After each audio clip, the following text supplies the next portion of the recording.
YouTube channel. This is Cost Accounting with Jiva. Right, so previous video we discussed about cost classification. Under that we talk about cost behavior with the fluctuations of level of activity, and according to the fluctuations of level of activity we had three types of cost: fixed cost, variable cost and semi-variable cost. We discussed about fixed cost with an example in the previous video. In this video, I am going to talk about variable cost, and if time permits, I am planning to discuss about semi-variable cost too. Can you remember the example I told with you? So I have a business, it's a small scale garment factory. I have 10 machines, 10 workers, and it's a rented place. Now, I told you, when I hear the term fixed cost, you guess, yes, it is something fixed, it is something constant. Then most popular example is building rent of a company, of an organization. Now, when I tell the term variable cost, again you can assume variable, that means it varies. It varies with what? It varies with the level of activity, or else the number of units you are producing.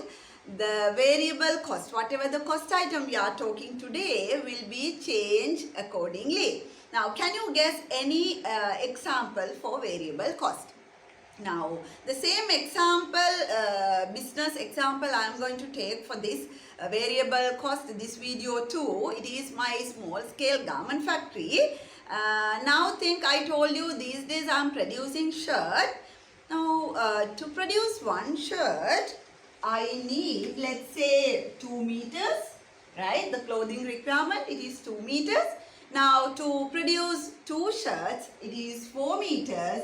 3 shirts, it is 6 meters. Likewise, it is changing with the number of units I produce, right? So, if I don't produce anything, not like fixed cost, can you remember in fixed cost, whether we are producing or not? The example I gave you, during the COVID-19 situation, we didn't have any production, still I had to pay my building rent. But here, I don't want to spend a single cent for clothing if I don't produce anything, right? But when I increase the number of units I am producing, what happened? The clothing requirement also will be going up, and that means the amount I want to spend on clothes or the materials will be go up, right? Let's say number of buttons. For one shirt I need 6 buttons for an example. So that means 2 shirts, 12, 3 shirts, 18. Likewise, the number of buttons also will go up. Number of collars. Likewise, whatever the each and every material part I need for one shirt, if I don't produce anything, I don't want to spend a single cent for any of the material items. But when I am increasing the number of units I am producing, the material cost for each and every item will be higher. So let's look at like this. So again I am going to show this graphically. Look at this. So this is this side, it is cost again, and horizontal line, it is number of units you produce. Yes, right? Then what happened? I told you, if I don't produce anything, I don't want to spend anything. That means 0. If my number of produce is 0, cost is also 0. Let's say it should be 2 meters, it is 500 for an example. So 1 shirt 500, then 2 shirt 1000 rupees, 3 shirt 1500, 4 shirts 2000. Likewise, it is changing according to a pattern. So that means it's changing like this, right? It's changing like this. So I draw it again. It's changing like this, right? That means when you increase the number of unit you produce, your material cost will be changing accordingly. Now, if so, material cost, we call that, we'll discuss these things with a separate video, direct cost. Why? Directly it is changing with the number of units units you produce. For an example, let's say threads. How about the threads? So can you measure? Nowadays I heard they have the garment industry, they use high technology to measure that part also, but under normal condition or the traditionally we cannot measure the how many meters you have spent or else the meters of threads you have used to particular shirt. You cannot measure it, right? That means yes, it is changing with the number of units you are producing, but it is not directly, you cannot apportion that cost to that particular item directly. We call these types of material as indirect material. For an example, let's say we are producing something, we need glue.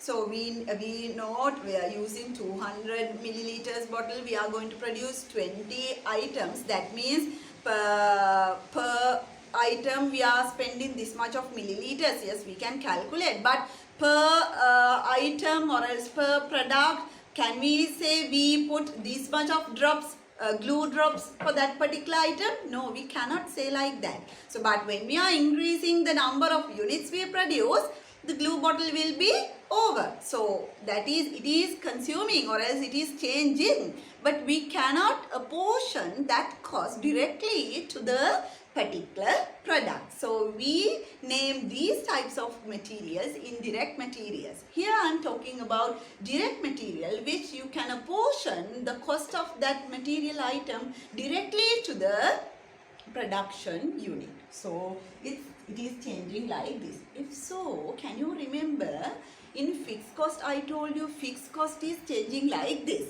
and fixed cost per unit is like this. Can you remember? So fixed cost, total fixed cost is like this, right? And fixed cost per unit was like this. And another special type of fixed cost we talk about, it is step fixed cost. So this step fixed cost behavior you can experience when you are expanding your business activities. So this is the total fixed cost, this is the fixed cost per unit. Likewise, this is the variable and it is linear. We call it linear variable cost. And now I want to show variable cost per unit. How can I show that? I told you for each and every item, every product, I need 2 meters. That means 2 meters, the price of 2 meters, 500 rupees, whatever the number of units I am producing. For each and every unit, I want to spend 500 rupees. It's like this. Understand? So this is the variable cost per unit. Now you may think, when I am getting the same material, let's say I am buying from Peta Market, Colombo Peta Market, so that means each and every 200 meters. So for one shirt I need 2 meters. For each and every item, do I need to pay the same 500? No. Why? When I am purchasing more, I am getting bulk discount. That means I can enjoy economies of scale. That means what? When you are increasing the scale, when you are increasing the number of units you are producing, you can enjoy some economical benefits. We call that economies of scale. So you one day when you are expanding your business, you come to a level where you can enjoy economies of scale, or else no need to expand your business. Sometimes there may be some business relationship. When you increase the number of units you purchase, you can have bulk discounts, especially seasonal durations, and somehow you get the bulk discount. So if so, can you apply the same variable, the linear variable graph? No. Either in the practical scenario, either it can be like this or it can be like this. Now I am going to tell you one by one what happened in each case. Let's say your variable cost is changing like this, right? Now what happened to the gradient? Now can you understand what happened to the gradient? It's going down. It's going down, right? Per unit, earlier 400 units you need to spend 500 rupees for 2 meters. Then when you increase, what happened? It's going down. So this graph tells you when you purchase materials with bulk discount, this is how it behaves. Now it is not a linear one, it is non-linear or else curvy behavior. So it's the gradient of this curve will be like this because of your bulk discount, or else when you are enjoying economies of scale, you can have this type of variable cost behavior, right? It vary with the number of units, but the gradient, the way it changing is like this. Gradient will be lesser with the number of units you are producing. Let's say for an example, when you are increasing your activity level, right? Sometimes you have to work overtime, sometimes you have to pay, early example, when it is linear, it's like this. Per shirt you are paying 250 rupees per worker, right? So when they complete one shirt, you pay 250, let's say. So that means we call direct labors, right? So when you are increasing the number of units, that labor payments will be changed, and that labor payments you can directly apportion to particular product, to particular item. We call these types of labor payments as direct labor payments. But let's say the person who is cleaning that garment factory and he is collecting the threads and the clothing items here and there, how many number of shirts we produce during the day, it doesn't matter. We have to pay, let's say 750 per day for him. So it is something we don't think about the number of units we produce. So we call these type of labor cost as indirect labor cost. So directly there is no relationship between the number of units we produce and his labor payment, right? So direct labor, again, if it is linear, what happen?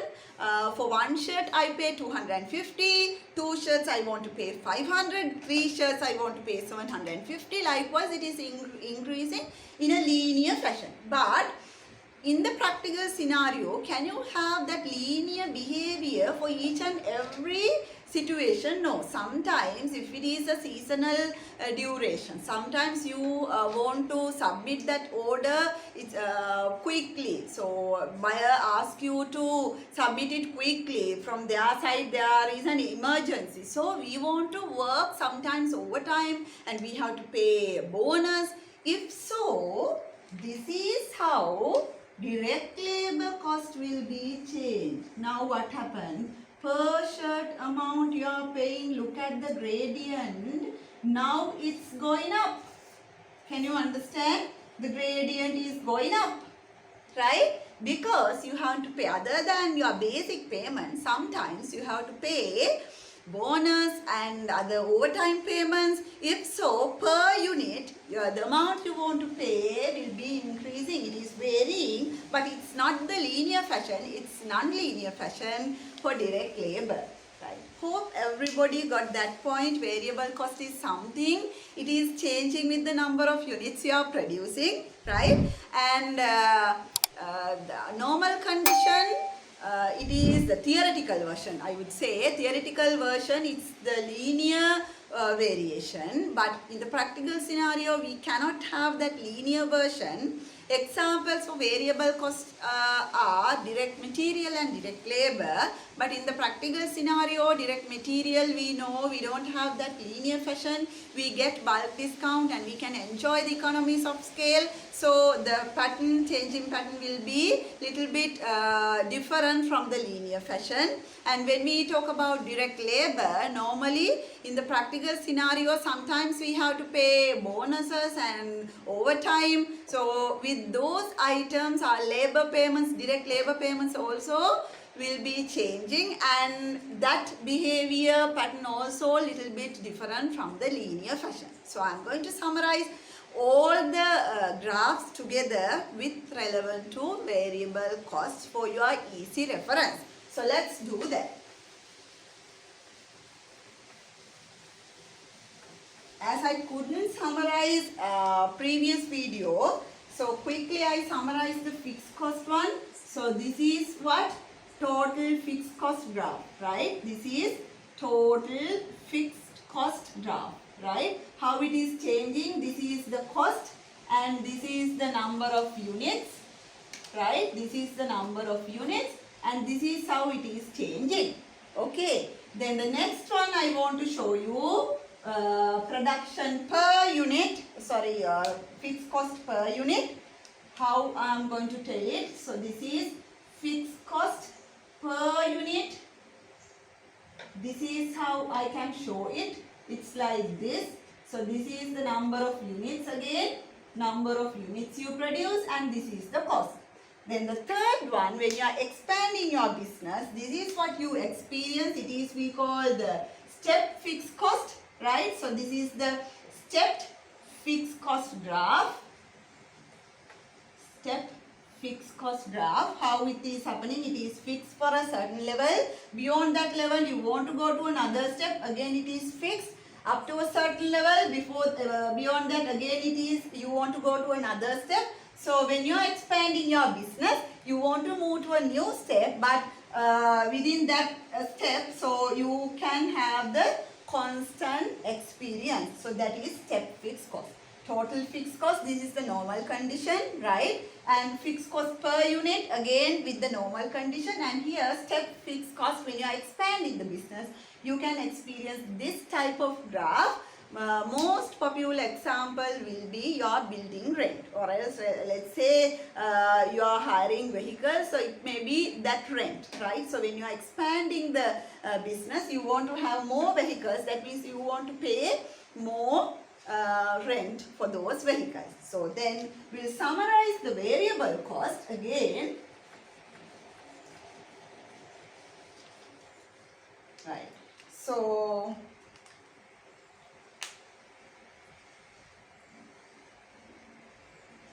vertically it is cost and this is number of units, right? And this is total variable cost, right? Total variable cost. This is how it behaves and it's like this. Okay. So then I discussed cost per unit, variable cost per unit. Again in the theoretical version, actually this is the theoretical behavior or the theoretical version of variable cost. And with that version, I can have the variable cost per units. It is like this. It is constant. Vertical axis is cost and the horizontal axis is number of units you produce. But I told you, you cannot have this linear version in the practical scenario. Instead, you may have two different types of graphs. It's like this. One can be like this and the other one can be like this, right? For example, the variable cost example will be direct material and direct labor, and here what is that? The gradient will be going up. Well, that means this should be direct labor. Why? Because when you increase the number of units, you have to pay bonuses and overtime. But when you increase the number of units, you can purchase more clothing items or the material items for bulk discounts and you can enjoy the economies of scale. If so, you can experience this type of graphs where the gradient is going down, right? Here the vertical axis is cost and here number of units you produce, and this is direct material, right? Hope everybody understood the cost behavior, fixed cost, video number 1, part 1, and this is video number 2, part 2, variable cost. With next video, we'll talk about semi-variable cost, right? Again, a new video, then you can understand different types of cost and how it behaves with the fluctuations of the level of activity. Okay, see you with the next video. It's about semi-variable cost.